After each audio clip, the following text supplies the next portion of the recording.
zigabanuka yambwiye ngo ni process ariko no muri gender ihame ry'uburinganire kaza muri aspect ko privilege power yanyu igabanura ihereza undi muntu iyagira agabanuka gakeya kugira ngo tuyisangire muri ubu cyo bisobanura so kubyemera rero niho umuntu ahagama ntabwo ari ukuvuga ko uratabyumva ntibazagushuke ngo ihame ry'uburinganire abantu baryumva ngo ni mu rusobanure cyane ngo ryasobanuwe nabi ndabasabye aba bantu sabaswa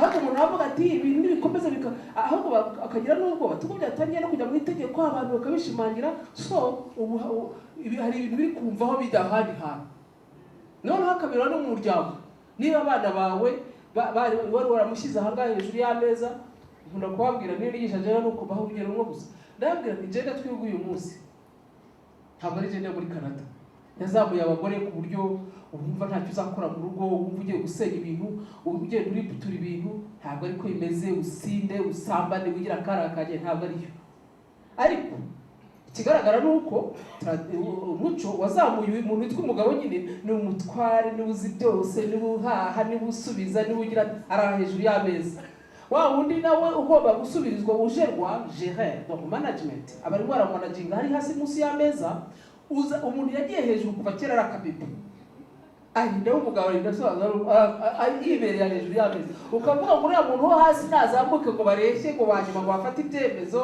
ngo bose baryoherwe n'ibiri mu rugo ngo n'iby'igihugu ngo abe umudepite ngo agiragire arimo arazamuka hasi uyu hasi nazamuka afite umuvuduko yiruka cyane afite ibintu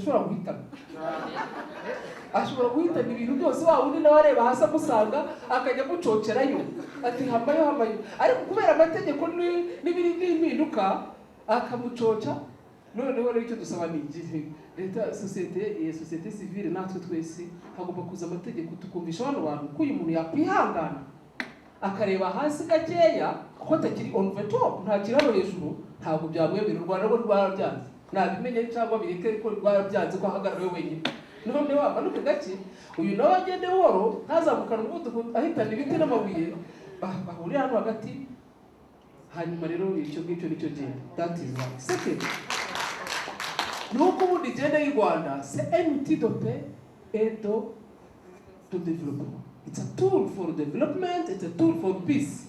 Niba ubyigisha bikaye ibindi bintu uzamenye ko atari genda yo mu Rwanda ubundi abantu bagomye kumva gutyo bafite ubwoba ngo genda yaraje kugira ngo ni ikintu cyaje kwamira umutwe ni akantu keza kaje gatunganya imibanire y'abantu gatuma n'uriya muntu aryoherwa amahirwe angana ku mugabo n'umugore umwana w'umukobwa noneho bakabana mu mahoro peace kandi bakitera imbere bimwe bababwiraga abanyamategeko turi mu isi igenda ntawakwemera gukomeza ari munsi y'ameza aryamyeyo undi yebereye on the top ibyo ntibishoboka rwose ntibishoboka ariko ibintu byose bigende kuri bifite biti naho rero kongera nyuma yatangaga ababwira biriya byo kwimuka ndagira ngo menyeshe ko mbere ya jenoside n'ubu hasi ariko ubundi byanakunda kabone n'ubwo umugabo yabaga azi gukorera amafaranga ntabwo ari ikibazo cy'uko ngo muzanye ngo aporo muzanye ikintu cy'umwana w'umuryango kubera ko umugore ari considere ko ari part of y'umutungo we niba yimutse arimukana amasafuriya n'ibyose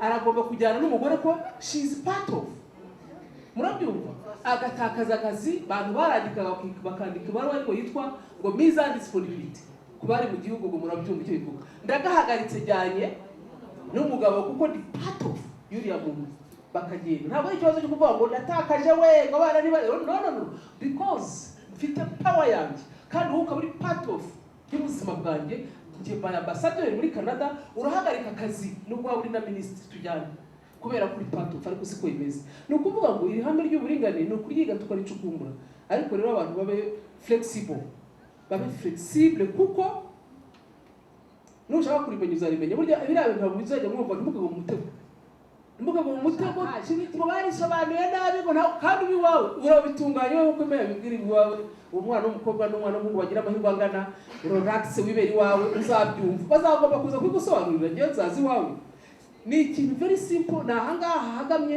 hadashaka kubyemera naho ubundi uri umuhanga cyane rwose sibyo rero nagira ngo nshimire iriya iki gice cya mbere ukuntu twazanye abantu bacu batubereye rimwe bavuga ngo bazazana abanyamahanga basobanura ibintu aba ni abanyarwanda n'abanyarwandakazi badusobanurira ibintu mujyane ibintu mubyumva mubyemera n'ubona utabyemera ntutujye gutunganya bariya abantu bo mu turere kandi tugomba kubyumva neza. Ndatekereza igice cya mbere kigenze neza, siko bigeze.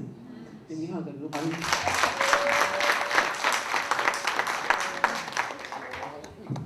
arakoze cyane Presidente.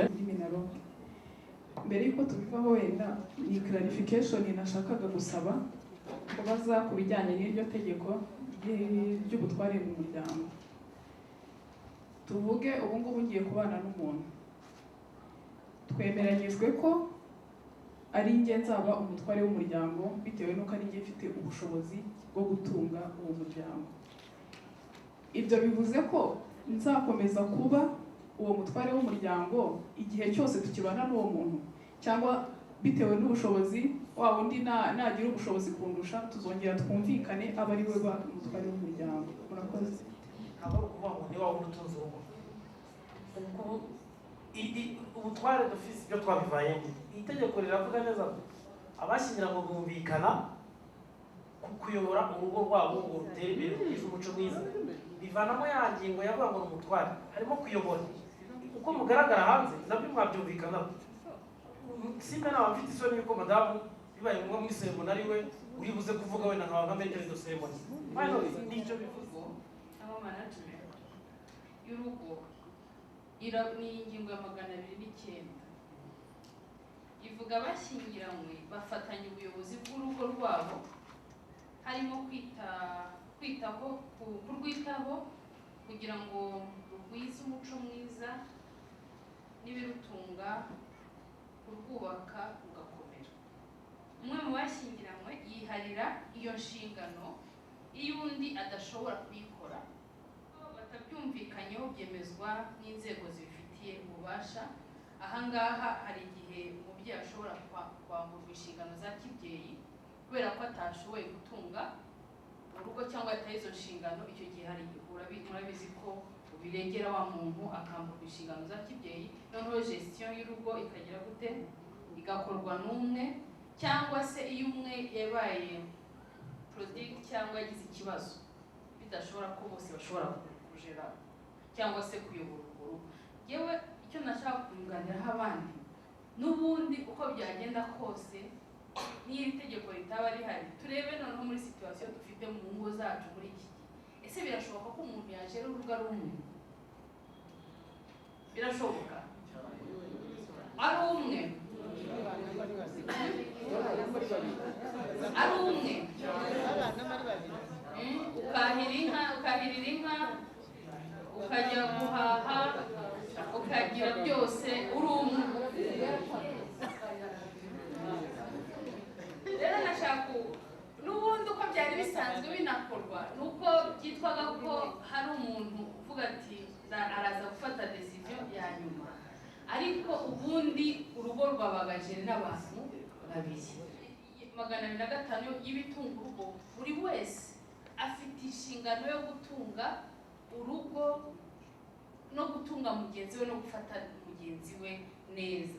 Hari ibi ngibi twe dukora mu by'ubutabera, hari igihe ubibona, hari igihe koko kubera ko abantu bafite uko batojwe, hari igihe umuntu yumva ko ndakora nanjye na mugenzi wanjye arakora, ariko kubera ko akantu k'ubutware akumva ko uriya hari ikindi agomba gukora kurengera. Nabyo byahindutse vuba ukwa karindwi niho barituye. Ibyahindutsemo cyane ntabwo ari byinshi, ariko byari mu rwego rwo kugira ngo hatekerezwe uko ariko binajyanishije n'aya tegeko, ariko n'andi mategeko yari ahari kugira ngo bisobanuke. Itegeko rya nimero 22 ryo muri 1999 ryasimbuwe n'itegeko nimero 27 akarongo 2016, naryo byaje ejo bundi yasohotse mu kwa munani matariki ya mbere mu igazeti ya leta, iriya naryo risohokaho nyuma gatoya. Muri itegeko rero hari ibintu bitatu ryavugagaho, ryanabigarutseho, ariko bigira ibyo bihinduraho. Gushimangira uburyo bw'imicungire butatu bwariho: ivangamutungo rusange, n'ivangamutungo muhano, n'ivanguramutungo risesuye. Banarisobanura uko ryari rimeze, ariko bashyiramo ubugororangingo butagize cyane, ariko bushimangira neza gusobanura imicungire y'umutungo abantu bafite mu muryango wabo cyane biganisha kuri rya hame ry'uburinganire, uko abantu bagiramo uruhare bombi nta kuvuguruzanya, byari binarimo.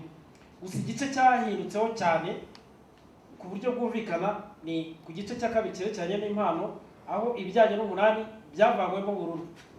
Ni ukuvuga ngo impano zemewe ni impano z'ibyiciro bibiri, impano ikorwa hagati y'abazima, ni ukuvuga impano iyisanzwe, ibyo bita kugabira, guha umuntu nta yindi kondisiyo iriho, guha umuntu inka, umurima, ihene, amafaranga, ubufasha, mbese igikorwa cy'ubugiraneza giturutse ku bushake bw'umuntu bwo kumuha ku mutungo wawe akawegukana, cyangwa igice cyawe, cyangwa se agaciro k'umutungo runaka. Ibyo ngibyo nibyo itegeko ryagarutseho, ivuga ko iyo mari ishobora gukorwa hagati y'ababyeyi n'abana, cyangwa se n'abantu ku bandi bantu. Icy'umunani byavugagamo cyabivanyeho, ubwo aho muzagera guhera kuri uyu munsi, aho muzasanga litire z'umunani zitatangiye mbere y'uko iri tegeko risohoka, ntabwo zizaba zemewe, nta wabiregera. Murabizi ibyo ngibyo mu bakoranye n'abunzi ko ari ibintu byajyaga byakirwaho cyane, abantu baregera umunani ku mpamvu zitandukanye. Impamvu babivanyemo simbizi, ariko iyo natekereza njyewe ni amakimbirane yagaragaraga kugeraho n'abana bashobora kugeraho batekereza, ndetse byaranabaye hirya no hino, numva muri buri ntara harimo kesi bica ababyeyi babo kuko bagiranye amakimbirane y'uko yagombye kumuha umunani, akamwica agira ngo azamuzungure, cyangwa se afate umunani umubyeyi atari kumuha uko ashaka, kikaba kibaye cyagafungirwa kwica no kuzungura akaba yabibura. Ikindi cyari kirimo nicyo bitaga isezerano ry'impano, nacyo cyavuyemo. Ibyo byavuyemo isezerano ry'impano cyari uguhereza umuntu umutungo, ariko ukawegukana ari uko arangije wenda ikintu runaka. Ukaba ufite umwana ukababwira uti niba ugatsinda neza nzaguha inka cyangwa inzu iyi n'iyi. Ibyo byavuyemo. Impano zemewe ni impano hagati y'abazima, n'icyo bita kugabira, n'icyo bita indagano, ari nacyo wavuga umurage. Indagano ni uguha umuntu umutungo akawegukana nyuma y'uko wawuguhaye apfuye, ni umurage mu kinyarwanda gisanzwe. Birumvikana. Itegeko rero rirabivuga ko ari ibyo bibiri, ni ukuvuga ngo uhereye uyu munsi iby'umunani ndabizi aho mwagiye mukorera hose ibyo biri mu manza zagiye zibaho, ariko utarabireze icyo gihe ntabwo yabirega nyuma ngo byemerwe, ariko itegeko riteganya ko ibyari biri mu nzira ubwo nyine byo bizaburanwa, ariko ibyaba byari bitaratangiye ntabwo ubu mwana yaregera umunani. Usibye ko at the end turaza gusanga wa mugani w'abize shimi rien sopere no sopere, ahubwo ngiye bwira abantu ni mubafate neza mwe no kubatera hejuru, ubundi mubafashe umutungo turaza kubireba nyuma, uzapfa akawujyana nta kibazo muzareka ujyane, ariko uzasiga ngo turaza kureba uko bizagenda. Ni ikijyanye na ibice by'umutungo n'ubwo umuntu yaba agiye gutanga, yaba gutanga bisanzwe cyangwa n'indagano, umuntu yemereye gutanga, ariko ntatange ngo yisigarize aho ajye gusaba n'uwo yiri. Itegeko riteganya ko umuntu ufite abana yemereye gutanga, ariko ko agiye gutanga hareze 1/5 cy'umutungo afite. Ni ukuvuga dufashe urugero, niba wari ugiye gutanga ibintu ufite imitungo ifite agaciro ka miliyoni, bariye hamwe ibyimukanwa n'ibitimukanwa, ntabwo wagombye kurenza 200,000. Niyo maximum. Biramutse bibayeho abagenerwa murage, ni ukuvuga abazungura be bafite uburenganzira bwo kuba batesha agaciro yandagano cyangwa yampano, mu rwego rwo kugira ngo uwo muntu d'abord agire ibyo yikenuza bihagije yo kuba asharije, ariko no mu gihe kizaza abazamuzungura bagira icyo bakomoraho.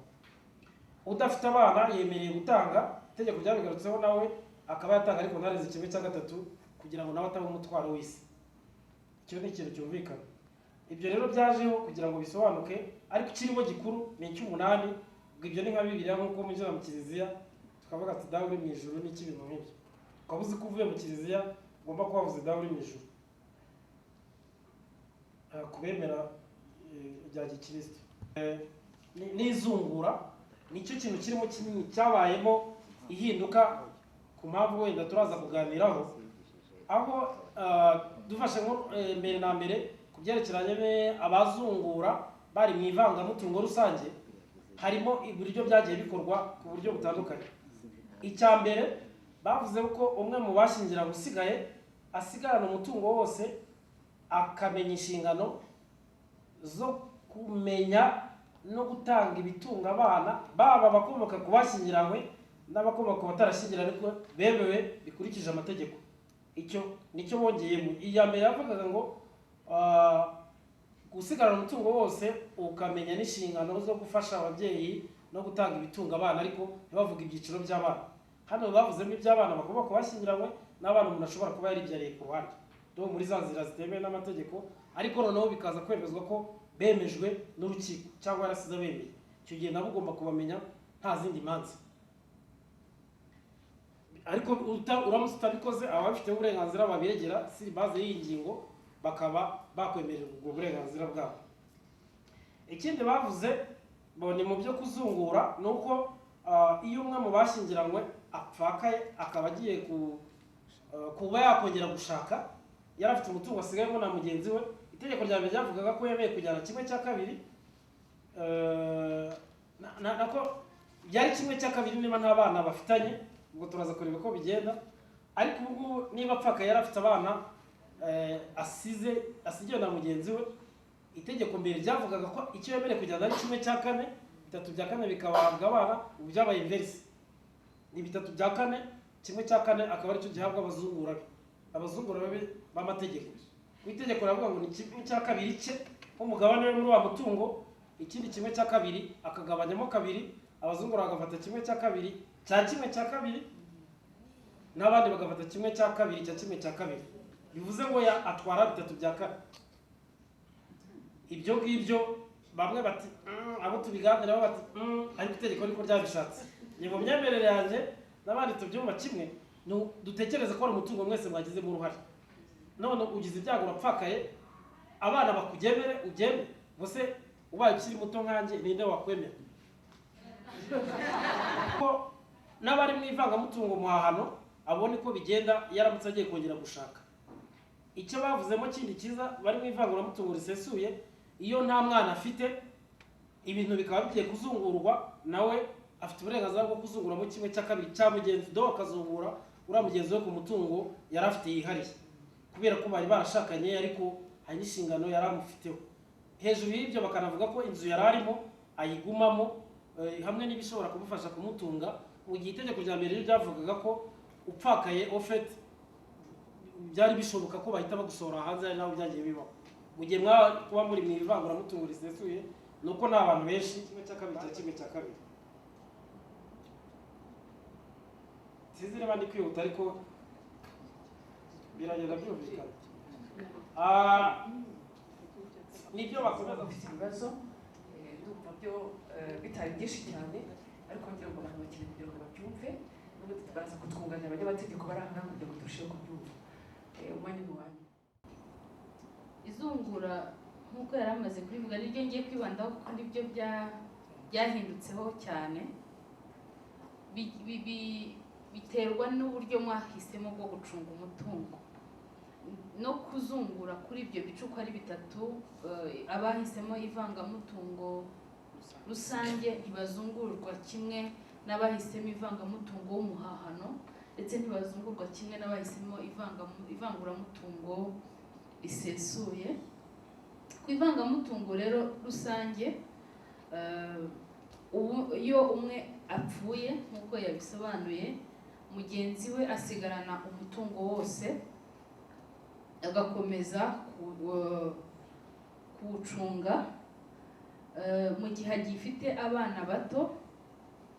Ntabwo izungura rihita rifunguka, nuvuga ngo izungura ntabwo rihita rifunguka, agumana umutungo wose hanyuma agakomeza kuzuza inshingano, yaba ari ku bana mwabyaranye cyangwa iyo ari ku bana na mugenzi wawe yaba yasize ariko mutabyara. Ku ivangamutungo rusange hari ahantu mbere twari twasobanuriwe yuko umubyeyi usigaye, tubwiye niba ari umugore ngira ngo birareba bombi, basigaye umugabo cyangwa umugore, ahabwa igice cy'umutungo. Noneho nta cya gice gisigaye iyo adafite abana akafata ikindi gice kuri cya gice gisigaye, bakagira 3/4. Kuba wa wundi ufite abana, ni kuba wundi udafite abana. Wa wundi ufite abana hari icyo yabisobanuriye ngo nanone biba 3/4 ariko hari ukuntu bivuze yuko ahubwo wa mubyeyi yongera akajya muri cya gice ariko niba abana ari 4 bakaba mu wa 5 noneho ntabwo bibaye 3/4 biruva harimo ikintu gitandukanye niko bimeze. Iyo bombi bapfuye badasize abana umutungo wanyamo kabiri, kimwe kigabwa kimwe cya kabiri, usigahanga kimwe cya kabiri, ikindi kigabwa abazungura w'umugabo dukurikije rwa rutonde, sibyo? Iyo bombi bapfuye, ariko hano si bombi bapfuye, hari ubusiye ebyiri, barapfuye nta bana afite ariko akongera gushaka, cyangwa se barapfuye uwapfa yongeye gushaka kandi nyamara afitanye abana hariya. Ni ukuvuga ngo uwapfakaye nta mwana afite, kimwe cya kabiri bari mu ivangamutungo rusange kiba umwihariko we, si byo bikaba kiba gisanzwe ari cyo nk'umugabane we kuko bari mu ivangamutungo rusange. Ikindi kimwe cya kabiri cyakabaye kigenewe uriya wapfuye, nacyo akakizungura n'abandi bazungura bandi bo wapfuye ukurikije rwa rutonde, ariko itegeko rikavuga ngo ibyo agomba kugumana ntibigomba kujya munsi ya kimwe cya kabiri. Ndumva ikibazo dushaka gusobanura, hari A na B barasezeranye, ntabwo bigaragara kuri A na B bafitanye abana, cyangwa se tuvuge ngo ntibabyaye, tubanze guhera ku batarabyaye. Nimba A apfuye, uyu afite kimwe cya kabiri n'uyu afite kimwe cya kabiri, sibyo? Kimwe cya kabiri B araza afate endemi yacyo, n'abazungura abazungura nabo bafate endemi yacyo mu gihe atabyaye. Baze kuri bariya bana twabonaga bamwisungura hariya, ese bagera ku myaka ingahe kugira ngo abo bana umuntu aba akibafiteho responsibility? Niba ari umugabo cyangwa ari umugore n'umwana ufite imyaka 30, uzavuga ngo ni umwana wagomba kongera kurera, cyangwa se umuha umutungo agaba yafata ibye nawe ugasigarana ibyawe? Ubwo ndavuga ugiye gushaka niba uwo mwana wagombye kuba ukimujyanye. Noneho hari ikindi nashaka kubaza ku birebana n'izungura n'ubundi, ugiye umugabo n'umugore bifite umutungo wabo, noneho bakaza kuwushyira muri banki bakawipoteka, bakazagira igihe bapfa, noneho abana bakabura n'icyo bazungura kuko banki igomba kuzatwara wa mutungo. Ese icyo kibazo cyo bagitekerejeho ku buryo nibura abo bana bagira icyo basigara? Kuko hari ababyeyi bavuga ati n'ubundi turashaje, reka twifatire ibyo tubaho neza, bariya bana bazashaka ibyabo kuko n'ababyeyi nabo bashatse ibyabo. Ese icyo kibazo baragitekereje? Ko numva aho ngaho haba harimo umwana yaba ataratekerejweho ku buryo bugaragara. Discussion z'izungura n'iki nahise nkubita agatima nibuka ku byo uhagarariye legal representative wa Prof yavuze ngo umugabo ashobora kwihakana umwana nk'uko umugore ashobora kwihakana umwana. Nkibaza rero uwo mwana wihakanwe na se akihakanwa na nyina akaregwa na leta, ese hari icyo leta ishobora kumufasha kugira ngo azashobore kubona uburenganzira bw'izungura? Ese bamwihakanye bose azamenya gute aho akomoka? Azamenya gute inkomoko ye, ababyeyi be? Ese hariho kugira ngo nimba habe periyode bavuge bati ushobora kwihakana umwana akivuka cyangwa angana gutya, kugira ngo bikiri mu maguru mashya leta ishobore kuba yakurikirana aho yavukiye, uko byagenze bikiri bishya, ashobore kuba yamenya ko inkomoko ye. Kuko turabizi hari igihe papa kwihakana ariko ukaba ufite nyoko akazakubwira ati sorry naka, ariko rero ugize ibyago usohoka kwihakana nyoko akakwihakana, ukagera mu myaka iri hejuru wazisanga urawo utagira inkomoko. Ese hari icyo leta iteganya, icyo yateguye kugira ngo umwana nubwo uzi ko se yakwihakanye, kuba umuzi biragufasha? Yego nta relation mugirana wenda biterwa nawe, ariko dimon uba uri poze uvuga uti nkomoka hariya, hari igihe ugira amahirwe umuryango ukakwemera. Ese leta irabiteganya iki? Ese uwo mwana azazungura he? Ariko mu Rwanda murazi hari ababa batarasezeranye ariko bagafata imitungo, barimo kwandikisha imitungo, umwe akandikaho 50% n'undi 50%. baza kugira ikibazo batarize banasezerana, abana bajya kureba bagasanga uwasigaye arimo aravuga ati nyakwigendera nyamara twari tubifatanije, ugasanga ni ikibazo gikomeye. Mwatubwira n'ibyo ngibyo mwabitekerejeho ku batarasezeranye ariko basa nk'ababikoze nka sosiyete, umwe akavuga ko ari senkatifuza n'isenkatifuza bakavuga ngo barabifatanije. Nubwo gushyingiranwa tuvuga ari ibyemewe n'amategeko, ariko ntitwabirengagiza n'ibigaragara muri communities. Informal marriages zirahari, ugasanga umugabo n'umugore barabanye imyaka 20 bafite abana, bakagira imitungo, nyuma bakazashwana. Icyo gihe itegeko hari icyo riteganya, cyane cyane ku bantu batasezeranye kandi bamara igihe babana kandi bafite imitungo, ninde utwara iyihe, bayigabana mu buryo bumeze gute? Murakoze. Murakoze.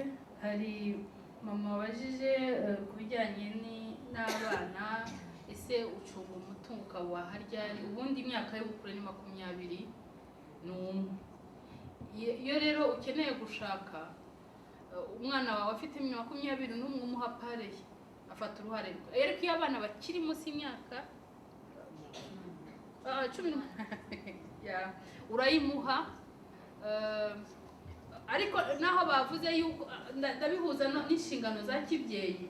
Ku nshingano za kibyeyi, naho umwana afite imyaka y'ubukure 18, umubyeyi agira za nshingano gukomeza kumurera kugeza kuri 21. Ariko iyo habayeho izungura ukamuha umutungo we, ushobora kumuha umutungo we ku 18. Ariko abana bari munsi yaho naho ugiye gushaka murayigabana, ariko ya pare yabo cyangwa uruhare rwabo ukarubacungira. Ntabwo wemerewe kurugira ikindi cyose wakoresha, uzarubacungira ukazarubaha bamaze kugira imyaka y'ubukure. Iyo umwana yari afite imyaka 30 ntibyakubuza kumuha uruhare rwe nk'uko wabibazaga. Hari n'ikindi bavuze ku bijyanye n'amabanki, kimwe mwakibashije, aho usanga ababyeyi bafite amakredi. Nibyo kuzungura, ntabwo uzungura umutungo gusa, ushobora kuzungura n'amadeni. Uzungura ibyo yari afite, ni amadeni n'imitungo. Iyo rero wiyemeje yuko ayo madeni uzayishyura, nimba inzu iri ipoteke kandi ukaba uvuga uti yari y'ababyeyi banyu, uzakomeza wishyure iryo deni, nurangiza kwishyura muzungure ya nzu cyangwa ukomeze kwishyura rya deni. Nimba udashaka kuzungura amadeni, uzavuga ko wikuye ku rutonde rw'abazungura, ntuzungure, ntuzabarweho, kuko niko bigenda. Iyo ababyeyi bapfuye, abazungura nibo bakurikirana, banki zikurikirana abazungura. Iyo rero hari amadeni ubona ugiye kuzungura amadeni, gusa ushobora kubyanga cyangwa ukabyemera ugakomeza inshingano ababyeyi bari bafite. Hari muraza no kunyunganira nto namwe. Hari mu gihe undi mugenzi wacu wavuze abana bashobora kwiyakanwa n'ababyeyi. Ubundi ndabitandukanya, abana bavutse mu bushyingirano cyangwa ku babyeyi bashyingiranywe hagati aho, uvuga ngo nashatse umugabo byemewe n'amategeko cyangwa nashatse umugore byemewe n'amategeko, abana bavukiye aho ngaho ni abana banyu. Ntabwo wabihakana kiretse kuba umaze gupuruva le contraire ko atari abawe ADN, sibyo?